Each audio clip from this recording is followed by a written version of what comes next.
What's up, YouTube? It's Heyokai. I wanted to jump straight into this video for you and get you everything you need for this Longbow Crossbow build. If you like what you see here, consider liking and subscribing. Thank you. So this will all be subject to change depending on your playstyle and what kind of luck you get with your gear drops and whatnot. But I'm gonna go over what I got here for you guys. So I'll go through one by one. I'll show you everything on my gear and I'll go over traits at a later point in this video.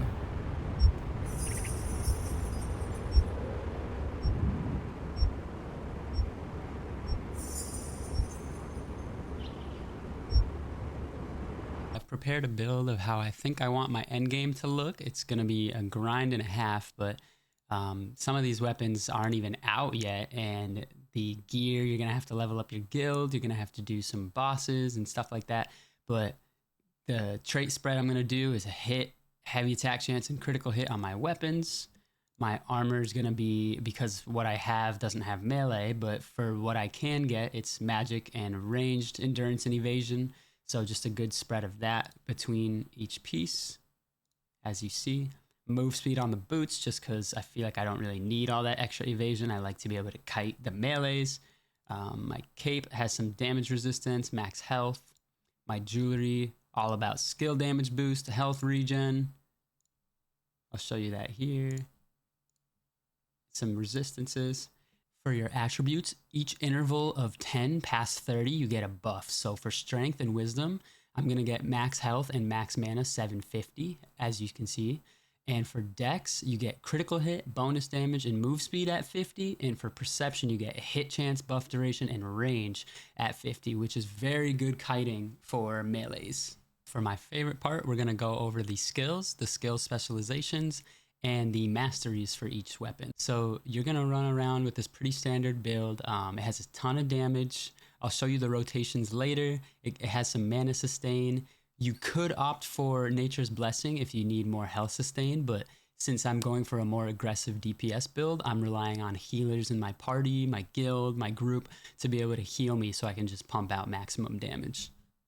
On top of that, you have Ensnaring Arrow for CC. You also have Flash Arrow. It's another CC that stuns people in stealth. You're going to have a lot of trouble if you play PvP a lot against stealth targets who are trying to dive on top of you since you're a squishy range DPS. This will be very good if you can catch them in stealth and stun them. You will deny their opener on you and be able to do a lot of damage. For my passives, I've opted all for complete damage, as you could see. This is going to be a very aggressive build, which I like. That's my playstyle, being a glass cannon. Again, if you were to take Nature's Blessing or Purifying Touch or Healing Touch, if you needed that extra sustain, throwing on one of these bow passes for extra healing would be good. You just have to remove Roxy's Arrowhead. Now for the masteries, I'll start with the bow. You're going to want to max out the bottom tree and go halfway in the middle tree for both weapons. That would be your best optimized damage. Top tree is if you were to go healing and you needed some more extra sustain like we were mentioning earlier. So here's the skill specializations. This is very important. For Zephyr's Knock, I opted for additional damage to target affected by Gale because this is going to be a very Gale and lightning damage heavy build. This is how you pump out the best damage. You're going to get your cooldown reduction right here. Strafing, this is also more Gale damage right here. On hit applies Gale. You have an extra use of this strafing skill, which is a very standard in your basic rotation. This, you can choose whether you want to spend the 5 points to get this. This adds some extra kiting against melees in PvP. You don't really need this for PvE. It just kind of kites you around. You can dash in the target of your cursor / your movement. Quick Fire is your offhand basic ability for your crossbow. This applies Gale again. This adds another minimum attack count, change to 4. Damage boost, you love damage and cooldown, that's what we love here. Even more cooldown each time you get a critical hit. Decisive Sniping, this is going to be another bread and butter ability. If you do your basic rotation cooldown, you're going to find that the target can try to run away from you. This is a very good long range skill to snipe. You collect more damage and charge speed with this one right here. You can use this while moving, because normally if you don't have this specialization enabled, you can't be moving and using this snipe ability, but this helps catch up to people trying to run away with you at long range. This is also very good against mobs and targets in PvP. you'll find that if you don't have this skill enabled, you cannot collateral damage mobs / players. So if they're stacked up and they're lined up, this ability will jump through targets and do multiple damage to them. This, you can opt for Beyblade right here. This is just your spinning, almost like Reaper Alt from Overwatch. It's a barrage of crossbow bolts that just shoot very fast. This is your primary damage spell on bosses or single target DPS. Also adding more gale damage. I've opted for the cone because it's less expensive, 5 points opposed to 10.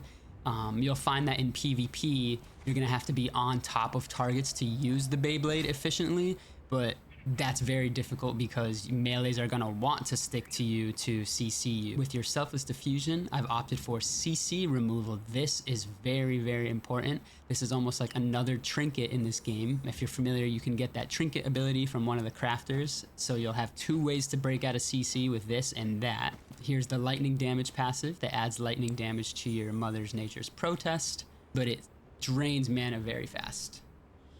This was the trinket I was mentioning from earlier that will give you extra CC removal. But I want to jump right into your basic rotation and how you'll go about fighting in PvP or in PvE. So first off, you're going to want to enable this because it's an on and off switch because it drains a lot of mana. You don't want to have this up 100% of the time. You want to use this when you're ready to burst your target down or focus your target down. So enable that. Right now I have Deadly Marker. I have my Mortal Mark. Those are my 2 primary abilities to mark my target, so you and your party can do your optimal damage to that target. I can't forget about Selfless Diffusion. This increases your offhand damage multiply too, so you would do that, pop that on your target, pop your number 4, and then here's your bread and butter rotation right there. And then your Blitz cooldown. This is your bread and butter because you get to choose your playstyle based on what cooldown you want to use. So let's say your target is running from you, you've already used your, I'll repeat that for you again, you've used your major buffs on your rotation. If they're running from you, you can pop your snipe. You can immediately refresh the cooldown on another snipe and snipe them out, doing massive damage. One thing I will say is Wild Barrage leaves you very vulnerable. If your opponent sees you charging this ability, it has like a 2 to 3 second input lag before the Wild Barrage starts. So let me show you how it looks. Look at that. They can, if your enemy sees that, you can CC you and cancel that whole ability. This is how it looks when you pocket bullets a second time. Massive damage. So here's a final overview on this build. These are my pros and cons of Longbow and Crossbow below. I think that it's very high on damage. It has a very smooth DPS rotation, very good mobility for kiting melees. There's some skills that you can opt for in your specializations or the actual skills to choose from that you can dash around and get away from melees. It has very good range with your passives from your weapons, your passives from your skills and abilities, versatility and skill options. There's many buffs that you can apply. Your heals and sustain if you want any backups for PvE or PvP. Skill damage options, aka more things to choose in your rotations. There's about 3 to 4 CC choices that you can choose from depending on which ones you like. It's very fun in my opinion, hence why I go it as my main build. The cons, you are very squishy even when you get traits to help you survive, like the ranged magic and melee endurance and evasions. They're expensive, by the way. You mana guzzle like crazy. I've never seen any other class in this game lose as much mana as double ranged bow class. So be prepared to use your food buffs that help you passively regain mana and health, your potions, your teammate buffs, if you can get your healers to throw down those circles that give mana regen. Very cooldown reliant. So once you get the gear, you'll have a cooldown reduction, mana efficiency and stuff like that. So yeah, you're just very fun class. Just make sure you grind that gear, and I'm gonna leave in the description below where you can get the gear that I made in the build, which bosses, which mobs and stuff like that. So thank you for watching, and I hope you like this guide. Thank you. Take care.